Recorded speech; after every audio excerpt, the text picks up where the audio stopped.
for it contains the first moment of what I see as the oscillation that occurs within the experience of the beautiful. And this is the first passage that you have on the handout here. So let's read it together.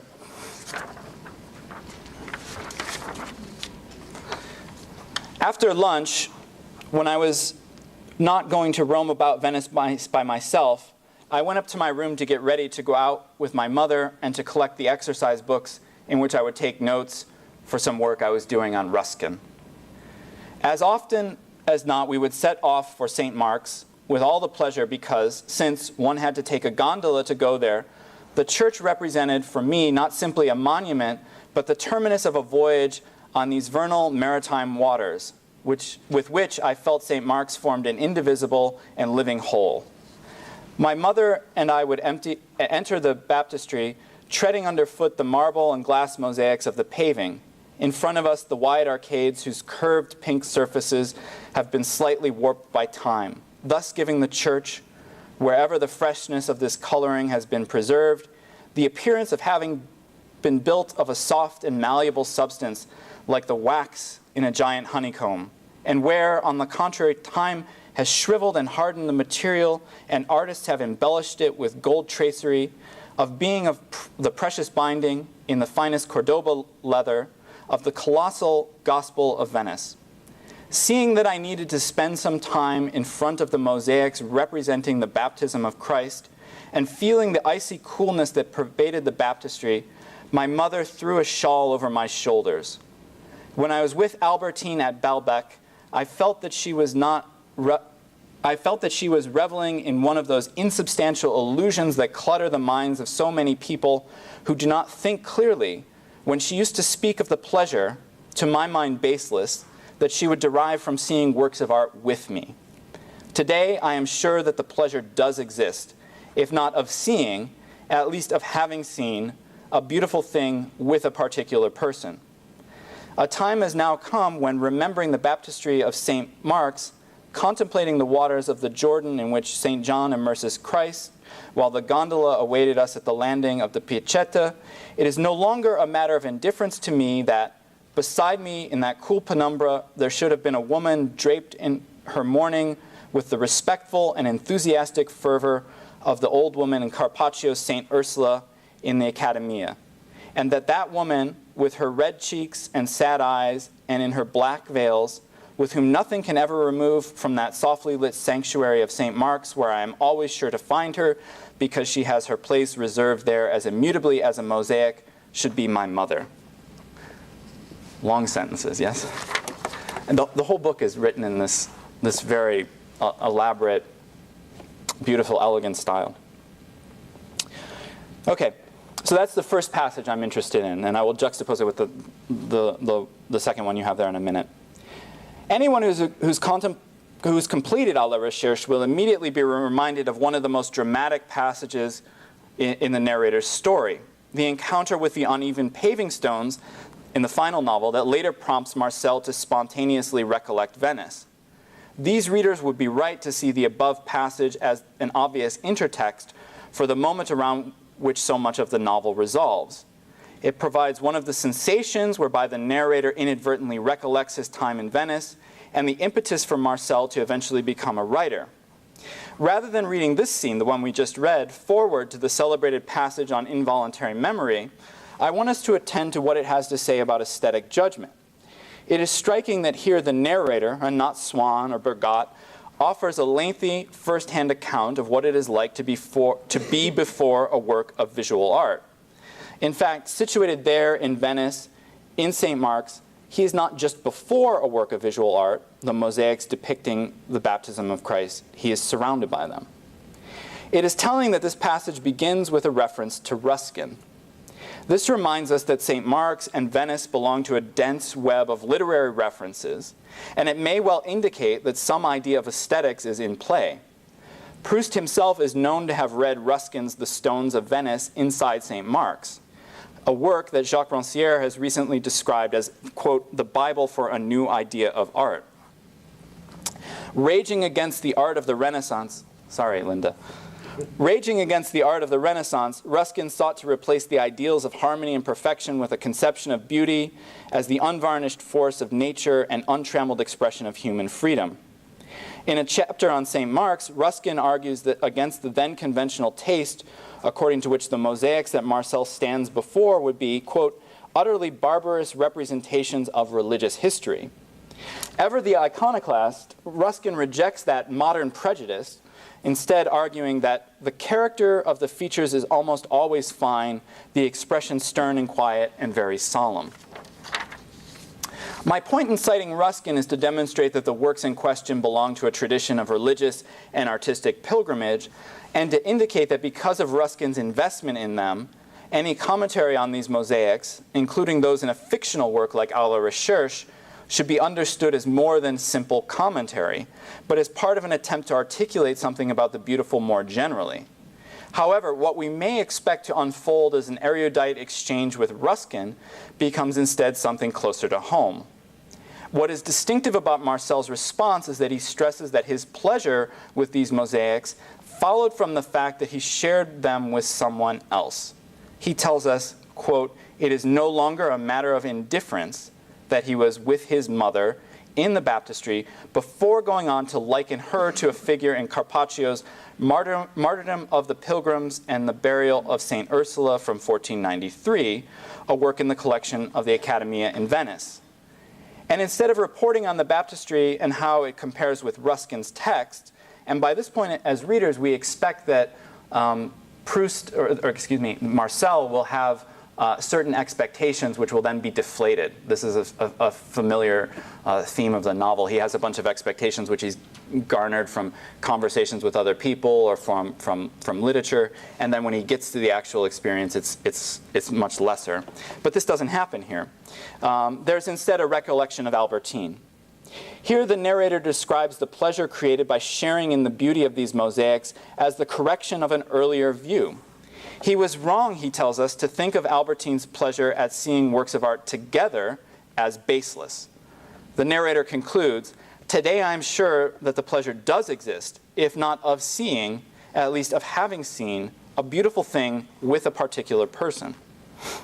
It is possible to argue that the pleasure described in this scene is not derived from sharing in the experience of the beautiful. One might suggest that the pleasure was created by memory. This would be to read this passage as an example of the bittersweet pleasures of nostalgia. There is some evidence for this view, primarily the unusual temporal position of the narrator. We are reminded that the narrator has come to this position recently. He says, today I am sure that the pleasure does exist, and a time has now come when it is no longer a matter of indifference to me. And so depending upon how much emphasis one places upon these temporal dislocations, one will come to different conclusions regarding the role that memory plays in the constitution of this pleasure. In the more technical language of philosophical aesthetics, this would be to shift the determining ground of the pleasure from the universal communicability, that is, from the shareability of a particular sensation, to the activity of recollecting a time spent with one's mother. In a sense, it would mean denying that this is actually an instance of aesthetic pleasure. But on this question, it is telling that when the involuntary memory occurs in the Gourmand's courtyard, there is no mention of the narrator's mother, although presumably the lost time with her in Venice is one of the things reconstructed out of the involuntary memory. This would seem to indicate that it is not so much memory that is responsible for the creation of the pleasure, but the fact that the pleasure was shared. So what I'm arguing is that sharing is, in this instance, largely constitutive of the pleasure that is deemed aesthetic. The recollected impressions themselves are all highly sensuous, instead reminding us of the mindset associated with the aesthetic attitude. Again, the larger lesson of the passage appears to be that it was the activity of appreciating these mosaics with his mother that resulted in the pleasure, and that the grounds for this pleasure was recognized after the fact. To the idea that there is a shared recognition of the beautiful, and that this in turn enhances the pleasures of St. Mark's, some may object that the narrator's mother does not herself appear to be particularly engaged in the activity of aesthetic contemplation. Is she attuned to the power of the mosaics, or simply playing the part of the doting mother as she cloaks the narrator in her shawl? However, I think this very gesture gives us grounds for arguing that Marcel's mother appreciates the beauty at hand. By removing her shawl and placing it over the narrator's shoulders, she sanctions the narrator's resolve to rest a bit longer before the mosaics, despite the icy coolness of the baptistry and the hurried pace of art tourism in Venice. By draping the narrator in her shawl, the narrator's mother announces her judgment in favor of these mosaics. She thereby sanctions what many aestheticians view as a natural response to beauty, namely the desire to linger before it. The beautiful induces a moment of stillness whereby concerns about the body and worries about the world momentarily fall away. When considered from hindsight, the narrator concludes that a large part of his pleasure was determined by the fact that this experience was shared. This scene thus reinforces one of the stories that modern aestheticians, particularly those of a Kantian stripe, like to tell themselves about the beautiful, namely that aesthetic pleasure is not a direct causal relationship with a stimulus, but a mere sensation felt upon coming into contact with a certain class of objects, but a process of reflection whereby we take account of how the object must appear to everyone else. And this is an important point, and I think a lot of confusion in aesthetics would be clarified by just making clear that aesthetic pleasure is never just mere sensation, but always involves, to some degree, reflection on that sensation. And if you take Kant's account of aesthetics to be in some way true, that reflection involves a consideration of how the sensation one is having before a work of art will appear or will affect others. And this is what results in the pleasure. So there's a distinction between the initial moment of sensation, the reflection on it, and then the true form of aesthetic pleasure, which arises from recognizing that the experience one is having is potentially shareable. The central argument of the first half of the Critique of Judgment, the portion that treats judgments regarding the beautiful and the sublime, is that, quote, taste is our ability to judge a priori the communicability of the feelings that, without mediation by a concept, are connected with a given presentation. For Kant, communicability means not only that these judgments are capable of being expressed in ways that will be intelligible to others, i.e. this is beautiful and this is sublime, but that provided we have judged with taste, we are entitled to expect from others a similar liking for a given presentation. Kant is well known for arguing that judgments regarding the beautiful, unlike judgments regarding the agreeable, which are merely subjective, and judgments regarding the good, which have an objective universal validity, have a subjective universal validity. This means that even though the determining ground for these judgments is the experience of pleasure felt by a judging subject, they nevertheless lay claim to the assent of everyone else. And this is the true paradox of the Critique of Judgment, and what is so interesting to Kant is that even though the basis for our judgment is nothing but our own private, individual, subjective experience of pleasure, we nevertheless extrapolate from that experience and attribute it to others, at least in potential, or at least potentially. Again, what is peculiar about these judgments is even though they are based upon a subject's experience of pleasure, they nevertheless make a claim upon all possible subjects without making recourse to concepts, principles, rules, historical conventions, proofs, empirical surveys, the authority of critics, or generalizations about a particular class of objects. It's really an audacious idea, if you think about it. The analytic of the beautiful largely takes for granted that we do indeed make such judgments, and that when we say that something is beautiful, as opposed to claiming that it is agreeable or good, we mean not that it is beautiful for me alone, but that others ought to find it to be beautiful as well. The analytic attempts to explain to what extent and under which circumstances we are justified in calling something beautiful. Along the way, Kant identifies some of the factors that occlude the judgment of taste. We can sum up many of these discussions by saying that the analytic of the beautiful asks us to consider the grounds for our judgments and to ask ourselves whether they are based upon something peculiar to us, some need for sensual gratification, the lures of a charm or emotion, the love of a particular color, a memory, or if they are based upon the relatively unobstructed functioning of our shared human powers. Determining whether or not something is beautiful thus entails a process of reflection whereby we consider the workings of an initial sensation and whether or not it will admit of being shared. While Kant's concern with taste may sound jarring to modern readers, it is important to consider the critique of judgment in context, as this will allow us to better appreciate the novelty of the Kantian view, and in particular the social aspects of Kant's theory of taste. Few today are consumed with the question of taste, although it once preoccupied a good number of thinkers in the British philosophical tradition, where the concern was to explain some people's ability to make qualitative assessments regarding poetry, theater, and visual art. Unlike, say, Burke or Hume, however, Kant did not think that what it means to possess taste could be settled by deferring to authorities acknowledged to demonstrate good taste, and then analyzing the qualities that make them good judges. Taste, Kant thought, was more than a subject's ability to judge an object. Taste judges the potential communicability or shareability of one's mental state before an object. Kant's account thereby sidesteps what we might call a subject-centered account of taste. It conceives of taste as a social capacity, one by which we separate our judgments from the immediate sensation produced by the representation of an object in order to take account of how others might experience it. So when we judge with taste, what we're really doing is trying to actively disassociate from our most immediate experience of it, or our most sort of innate response to an object, and to take account of others and how others will experience it in thought. And Kant thinks that the better we become at exercising this faculty, the more likely we are to judge with taste. In a notoriously vexed section of the Critique of Judgment, section 9, which you should all rush home and read three times right after this, because this is the key to the judgment of taste. Kant argues that if our pleasure in the object came before our judgment of it, this would be self-contradictory. And so he's making this paradoxical argument that judgment is what's responsible for the pleasure, not pleasure being responsible for the judgment.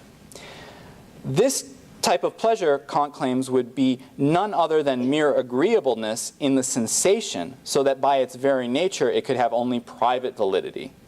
Thus, somewhat against the grain of what we might expect, Kant argues that it, quote, must be the universal communicability of the mental state which underlies the judgment of taste as its subjective condition, and the pleasure in the object must be its consequence. This is to say that for Kant, aesthetic pleasure results from the recognition that one's mental state, what the same section famously names the free play of the cognitive faculties, is capable of universal communicability. So I'm going to say this a couple of different ways so that the idea comes across. According to Kant, it is only by means of subreption that we speak of an object as beautiful. In fact, pleasure results not from some communion with an object, but the recognition that the mental state it produces is capable of being shared. And that's very key. It's not that the object produces a feeling or a mental state. It prompts in us a recognition that the feeling we're having is capable of being shared. To be precise then, one should conceive of aesthetic pleasure as being created in the following way. The object is the occasion for the discovery of a capacity for judging, independently of all concepts, the potential shareability of a given sensation. The exercise of this shared capacity for sharing at a prediscursive level, seemingly intimate sensations, is the source of that unique form of pleasure, part sensuous, part rational, accorded the name beauty. This understanding of taste as the ability to judge something that makes our feeling in a given presentation universally communicable without mediation by a concept stems from the fact that, for Kant, the beautiful is by definition shareable. This is more than the simple idea that our delight with beauty can be shared if we so choose. For Kant, it makes little sense to say that an object is beautiful for me, since any judgment about beauty carries the weight of universality. And here I'll just quote a brief passage from Kant that you probably know.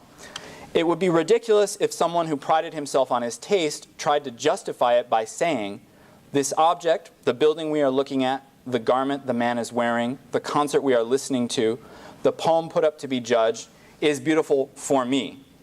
For he must not call it beautiful if he means only that he likes it. But if he proclaims something to be beautiful, then he requires the same liking from others. He then judges not just for himself, but for everyone. With the heavily normative language used in passages like this, it is possible to interpret Kant and the idea of spectatorship outlined by his text as, quote, overbearing, as Richard Moran and other readers have done. However, I think it is more plausible to understand passages like this as reflective of the concern for sociality that Kant was attempting to build into his idea of the beautiful.